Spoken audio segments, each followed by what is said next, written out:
right, and have raised a code red. We only have a decade to make significant, meaningful action to avert this global crisis. As we all know, and this is why we've all gathered here, the climate crisis has a multiplier effect on all the vulnerabilities that our societies have today. So it's not just an environmental issue, right? Whenever anything is termed environmental, it seems like a fringe issue, right? It is an economic issue, it is a political issue, and it is a social issue. And that is why this decade is termed the decisive decade, right? So we all know that recently the leaders have gathered in Glasgow for the COP26, the Conference on Parties, right? Was it all really just blah, blah, blah, like what Greta had said? I choose to take the cautionary optimist view on this. There were several breakthroughs that happened there. First of all, 1.5 degrees has finally been made a firm target for every nation, for all of us to strive towards. And that is significant because before that, it was not acknowledged before. What that really means, though, is that we have to get from 40 billion metric tons of CO2 every year, right? That is what we emit globally, to zero within less than 30 years. We're now in 2022, and by the mid of the century, in 2050, we all have to get to zero. Is there a near impossibility? You know what is a near impossibility? It's for me to stand up here and try to explain to you an economic concept without having a single chart. So I'm here after 15 years, you know, dealing with this, engaging on this issue as a journalist, as a researcher, as a communication specialist. I'm here to talk to you about one of the main solutions that the world needs to implement ASAP universally, is that to put a price on carbon, right? And some of you may think, Putri, that's not a new thing, right? Some places it's already happening. Yes, but it's not happening universally. And this is what we need to do. But before we get there, let me explain to you a little bit. I'm sure some of you already know this, but let me just rehash a little bit about the concept of externalities.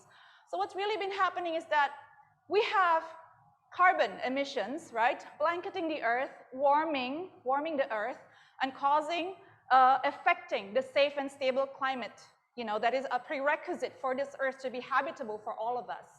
And these carbon emissions derive from many economic activities, but there are several key sectors of, you know, of our life that primarily contributes to these carbon emissions. One of them is energy, right? And this is also the other breakthrough of Glasgow. The Glasgow Pact, for the first time, includes fossil fuels in the text as the main culprit of carbon emissions and something that we need to phase out of by mid-century. So this is great. Now, going back to externalities, carbon emitted from industrial activities, from the generation of electricity, from transport primarily, and from other sources such as agriculture, livestock, we've heard this before, right? Forestry, they all create external costs, right? The production process of the goods and services derived from all of these processes creates health impacts, creates environmental damage, creates social and economic consequences. Let's just take the generation of electricity in Indonesia. 80% of our electricity comes from coal, right? And on paper, coal only costs about 4 cents a kilowatt hour, right? But, right, and we're not paying 4 cents per kilowatt hour, by the way, our electricity is subsidized. But actually, if we account for the health effects, right, from all the pollutants, nitrous dioxide, all the sulfur dioxide, not to mention the social consequence and economic deprivation, right, that affects the local community from the mining of coal, from the moment it is mined to the moment it is burned and turned into electricity. And also, if we account for the damage to the climate, right? By the way, an Indonesian research center actually found that climate crisis could cost us 34 billion rupiah per annum, right? That's a lot of money. That's nearly one tenth of our state budget, right? And that's if all we take all of those costs and account them to the cost of electricity, actually our electricity is not 4 cents per kilowatt hour. It should be 11 cents per kilowatt hour or even 12 cents per kilowatt hour. So that's the concept of externality. So 4 cents is paid for by the system, right? The developer pays for the coal, right? A purchase from the miner, and then PLN purchases the electricity, right? Pays for the 4 cents, and then customers pay for the 4 cents, partially subsidized by the government. But who pays for the 7 cents? Let me tell you, society pays for that. Society pays for the health impacts. Society pays for the permanent environmental damage. Society pays for the social economic costs. And society also pays for the damage to climate. Let me remind you again, the impact of the climate crisis. We are already feeling it. Kalimantan is already feeling it for over a month.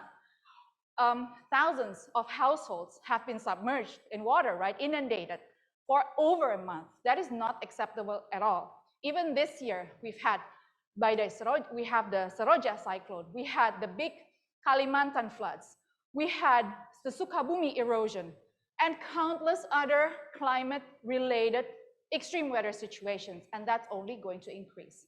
So going back to externalities, how do we integrate that? We put a price on carbon. We make the polluters pay. And then you ask yourself, but wait a minute, Putri, I consume electricity, right? And so then that means I will have to pay for that as well. It's not just going to be borne by the developers, right? It's not just going to be borne by the power generation company. Damn right, we will all have to pay for it, right? Now, before you get all outraged and like, no, I'm not going to pay for, you know, more electricity. It's already hard for me as it is. Let me tell you what it actually does, right? If carbon-intensive activities become more costly, if electricity becomes more expensive, if the fuel that is more carbon-intensive becomes more expensive, then what are you going to do? You are going to switch, right? You are going to switch to options that are cheaper, which means in the world where there is a price on carbon, you are going to switch to options that are lower in carbon intensity or have zero carbon at all. You are going to forego using your passenger vehicle, which, by the way, a normal passenger vehicle emits about 4.5 million tons of CO2 every year. Yeah, that's right. You're going to forego your car and you're going to walk instead or take a bike, right? And if you have electricity, right, electricity generation, instead of plugging or plugging into the socket for 24 hours or turning on your AC, you're going to be more calculated with your electricity consumption if it's more expensive. And you're going to switch to other options, as in using an electric fan instead of using the air conditioning, or opening the windows instead of using air conditioning. Or you are going to install your own means of producing electricity, like a solar panel, because it's going to be more cheaper to actually do that rather than relying on our state utility, aka PLN, right? So those are the things that's going to happen. On the systemic scale, that 80% of coal that is in our electricity is going to go away really fast if we put a price on carbon. Why? Because coal generation won't be the cheapest option anymore. The reason why Indonesia has consistently decided to go with coal is because it keeps saying, we have coal in the ground. All we need to do is take it out and burn it. And it's the cheapest option, when in fact, it is not the cheapest option. And we are already feeling the consequences of it, right? So now how do we do that? I have 5 minutes left. Let me explain to you how do we do that. There are 2 ways of doing it, but I need to tell you that it is not mutually exclusive. It's not like we have to choose one over the other. We can always combine. The first option is to put a tax on carbon. And you go like, boo, we hate tax, right? We're already being like, you know, we're already being wringed dry as it is, right? With all these levies that we have to pay, etc. But hear me out here. A tax on carbon placed on carbon-intensive industries, placed on the power generation industry, right, is going to make the low carbon alternatives, okay, let's not call them alternatives. It's going to make the renewable energy options that are lower in carbon and even zero in carbon a lot more attractive, a very attractive proposition. And how does it work? So you give a quota to all of these industrial actors, right? You give a quota to them, and if they surpass the quota, for every unit of carbon, they must pay X amount. Now, this can only work if the X amount is higher than what it would take for them to actually reduce the carbon, right? If it's too low, right, then they would just pay the tax. They would just like, oh, let me just emit, right? It's fine. I will just continue putting out these emissions. We'll just pay the tax. That's all good, fine. So we need to find the right formula for the tax for it to work. Now, Indonesia has taken the first big step towards this. Indonesia has recently included a carbon pricing mechanism in its recent revision of the taxation policy, right? But unfortunately, the amount that is written into that policy is far too low. It only asks for 30 rupiah per kilograms of carbon, which is nowhere near the amount where it should be, because in order to reduce 1 kilogram of carbon, take it out from the power generation system as it is, that is now filled with coal, as you know, it is going to take a lot more. Installing flue gas destabilizer and including scrubbers, for example, and switching from high sulfur, low rank coal to higher quality coal, and eventually shutting down coal plants costs money, right? And what will happen here is that the coal power plants will just simply pay the amount because it's cheaper, just pay the tax, right? So we need to together advocate for the coal pricing for the carbon tax to be significantly higher. Is that going to affect us as customers? Yes, it is going to affect us as customers. Why? Because our government, even though currently our electricity is subsidized, it cannot keep continuing subsidizing it at the same level. We will eventually have to pay a higher price for electricity, and that should be fine, because at the moment, what we are paying for is an artificially low rate and a system that is filled with coal power. Do we want to continue on that path? No, we don't want to. So we need everyone to be on board of this for the carbon tax. The second approach is actually a market-based approach. It's called cap and trade. So again, every industrial actor, every carbon-intensive activities is going to be assigned a quota, and everyone is going to be encouraged to reduce the quota in such a way that would leave them a space to generate credits, right? So you reduce below your quota, so you get a credit, right? And that credit can be traded with what? With industries or with actors that are unable to reduce it. The credit itself will have a value on it, right? And what this does is this will encourage sectors that have lower cost in reducing emissions to generate credits that they can trade with, for example, industries that are unable to reduce it until they hit the quota. So let's say they have 1 or 2 units left, right? So what they can do is they can cover that gap by purchasing credit from other sectors.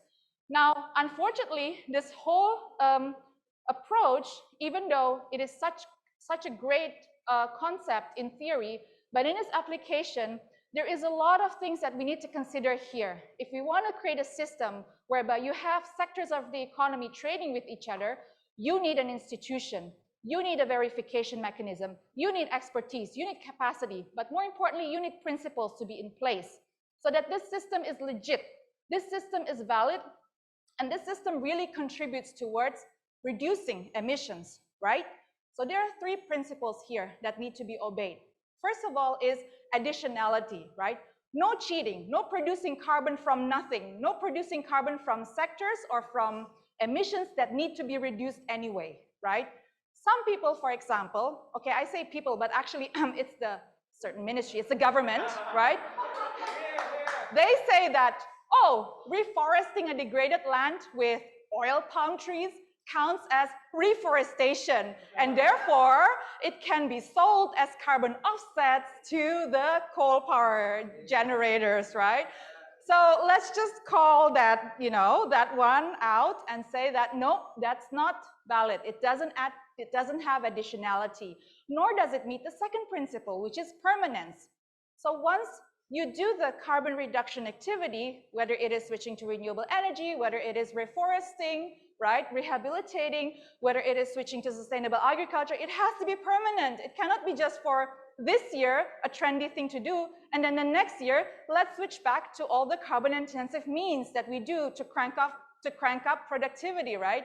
We're not going to do that. It has to stay in place forever and ever, so permanence. And then finally, it has to contribute towards true economic transformation, true economic and political and social transformation that can permanently ensure us a safe and stable climate. And what does it mean? It cannot give a lease on life for the fossil fuel industry. It cannot be a way out for the fossil fuel industry to say, we're going green, but we're actually just purchasing carbon offsets.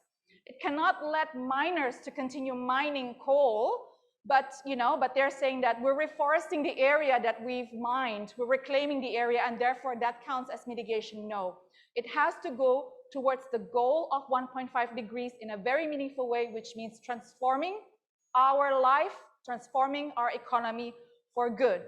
I'm Adhityani Putri, and that's why we have to put a price on carbon. Thank you.